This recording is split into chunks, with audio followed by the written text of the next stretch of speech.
Commencer.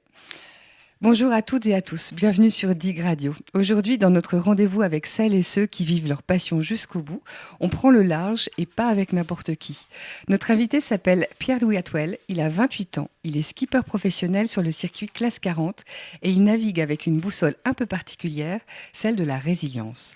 Diagnostiqué à 16 ans de la maladie de Crohn, une pathologie digestive chronique, il a fait de son parcours un projet de vie à part entière. Vogue avec un Crohn, à la fois aventure sportive et engagement citoyen.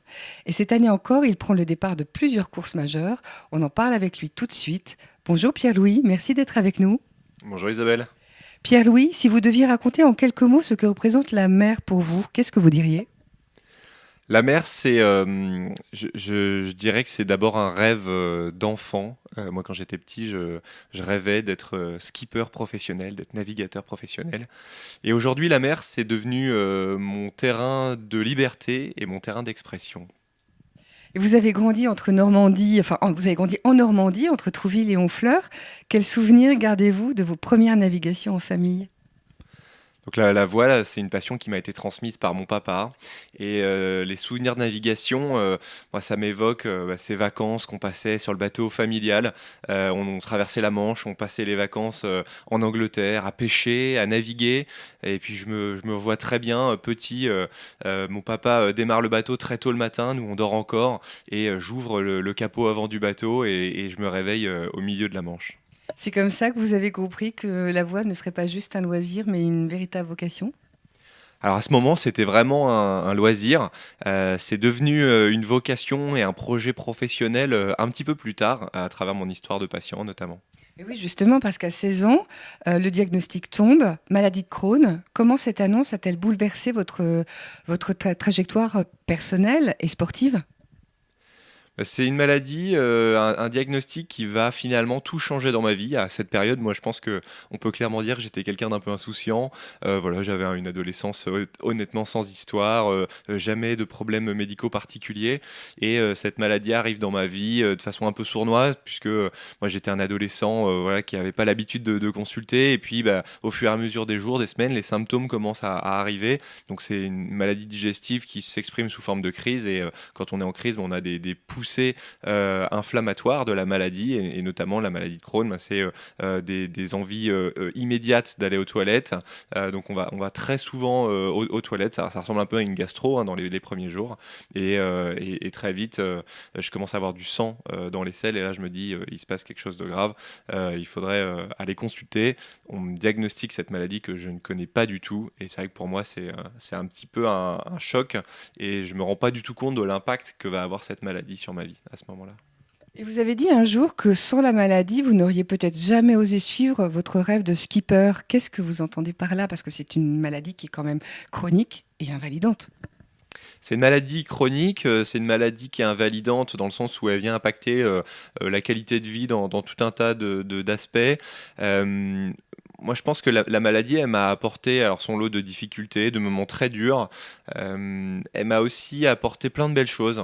Et notamment, je suis persuadé que si j'avais pas été malade, jamais j'aurais eu cette audace, un peu cette envie de me pousser et de tenter le coup, d'essayer de vivre justement mon rêve de petit garçon et de faire d'une passion un projet professionnel, faire de la course au large.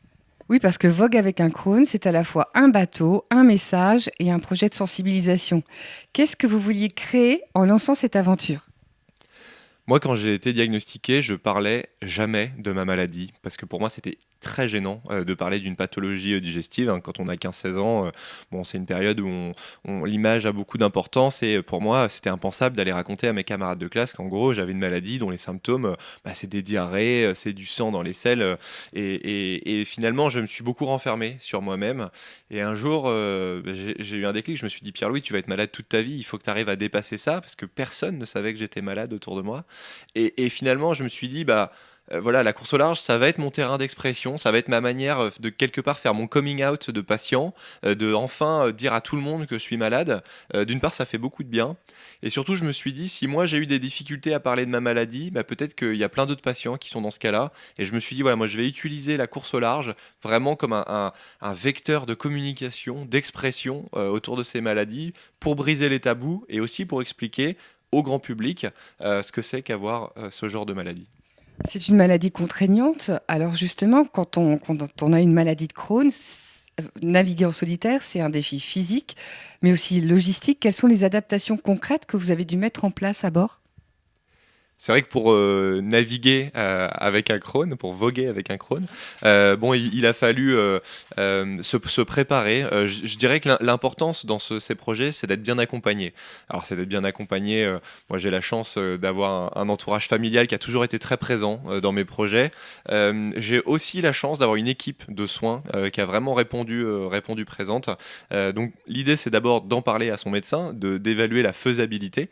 Et de façon plus concrète, ben, on va travailler avec l'équipe médicale pour essayer de construire une stratégie pour pouvoir surmonter les obstacles les uns après les autres. Alors dans un premier temps, on se dit bon bah voilà, est-ce que la maladie elle est bien stabilisée? Comment on peut prévoir tout au long de l'année le suivi de la maladie avec des examens qui vont pas être trop impactants par rapport à la préparation au programme de course?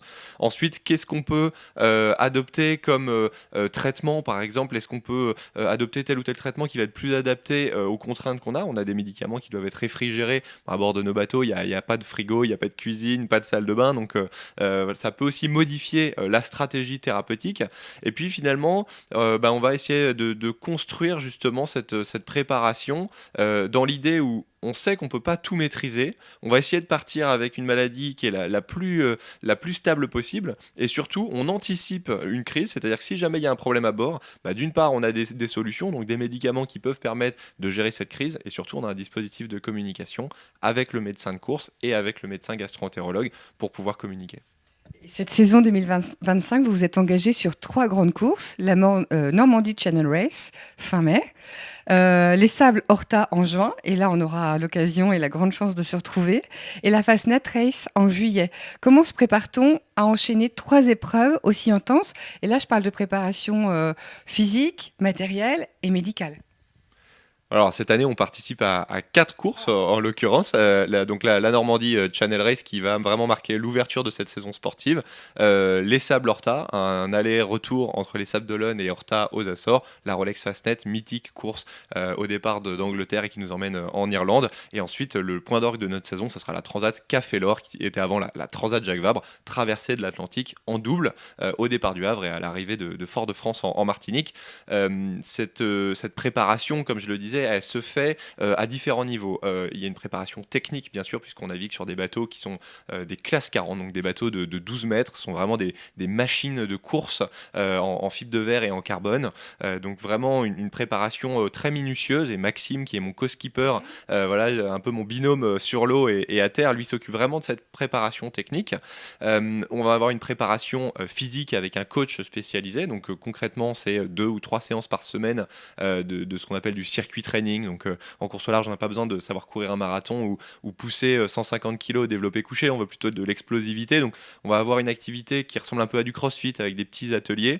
Toujours avec une attention particulière autour de la ceinture abdominale, puisque moi, comme j'ai été opéré plusieurs fois avec l'équipe de soins notamment et la chirurgienne, on va vraiment avoir cette attention autour de la préparation de la ceinture abdominale, à la fois pour éviter de se blesser et en même temps pour pas trop solliciter le muscle, pour éviter de créer des lésions. On a commencé il y a quelques années la préparation mentale. Ça, c'est un aspect aussi très important, que ce soit dans la visualisation des objectifs en mer et à terre, dans l'échange aussi, parce que quand on est deux dans un bateau, voilà, un espace qui fait quelques mètres carrés avec la fatigue, la tension, parfois les échanges peuvent être un petit peu compliqués, donc on a vraiment ce travail de préparation mentale tout au long de l'année. Et puis, comme je vous le disais, cette préparation médicale avec une équipe de soins pluridisciplinaire, donc avec un gastro-entérologue, une chirurgienne et depuis peu un nutritionniste. Et la mer, c'est pour vous une manière de tenir la maladie à distance ou au contraire de mieux l'apprivoiser? Non, la mer, pour moi, c'est au contraire, c'est plutôt un lien avec ma maladie. Je dirais même que la mer, la voile, la course au large m'a permis de me retrouver avec moi-même. D'abord parce que, quand on est tout seul au milieu de l'océan, il se passe quelque chose, quoi. C'est toujours un voyage physique, un voyage géographique, mais c'est aussi vraiment un voyage intérieur. Il faut imaginer qu'on passe des heures à régler le bateau, à barrer le bateau. Et à chaque fois, moi, en mer, j'ai tout un tas d'idées, tout un tas de projet et c'est tout le temps des moments un peu hors du temps, un peu déconnectés. Voilà, moi, ce projet Vogue avec un crâne, il a transformé ma vie, il a transformé ma relation que j'ai à mon corps, à la relation que j'ai à ma pathologie, parce que finalement, d'une maladie qui était quelque chose de très pénible, qui était vraiment mon boulet que je traînais, aujourd'hui, j'en ai fait quelque chose de positif, en tout cas quelque chose qui, je l'espère, est utile et qui, moi, vraiment me permet de m'épanouir. Et je pense qu'aujourd'hui, j'ai jamais été aussi heureux que depuis que je parle tous les jours de ma maladie. Quel message aimeriez-vous adresser à un jeune atteint de maladie chronique, la maladie de Crohn ou une autre maladie, qui se demande s'il pourra un jour vivre pleinement ses passions? Vous faites bien de dire, de parler de vivre pleinement, parce que au début, quand j'ai lancé ce projet, j'avais tendance à dire ce qui est important, c'est d'essayer de retrouver la vie qu'on avait avant. Et en fait, je me suis rendu compte que c'était une erreur, parce qu'on retrouve jamais la vie qu'on a avant le diagnostic. Ce sont des maladies qui ne se guérissent pas aujourd'hui. Donc, l'enjeu, c'est de vivre sa vie pleinement. Et moi, le message que j'ai pour les patients, et d'ailleurs on le porte dans nos voiles, c'est même malade, tout est possible, et c'est de dire aux patients, bien sûr la pathologie et le parcours de soins va amener des épreuves très dures, des épreuves qui sont longues, compliquées, des hospitalisations, des mauvaises nouvelles parfois.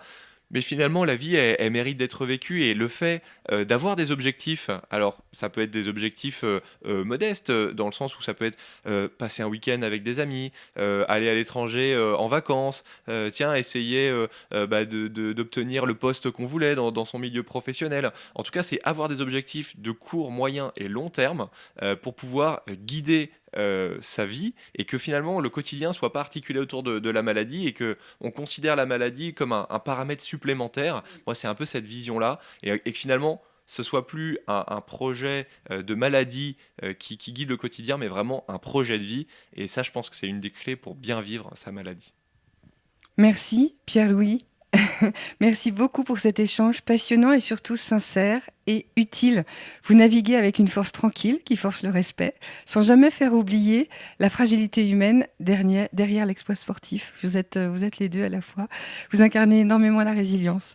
On vous souhaite bon vent pour cette saison 2025 avec la Normandie Channel Race qui démarre très bientôt, le 25 mai. Puis les Sables Horta fin juin, où on se retrouvera. Et puis la mythique Fastnet Race. Et puis la dernière, c'était la Transat Café L'Or. Voilà, une très très belle transat. On vous suivra avec beaucoup d'attention. Et merci aussi pour ce que vous transmettez à travers votre projet, à travers votre voix. Qu'on soit malade ou non, il est possible de trouver son cap et d'aller au bout de ses rêves. Merci Pierre-Louis. Merci beaucoup Isabelle.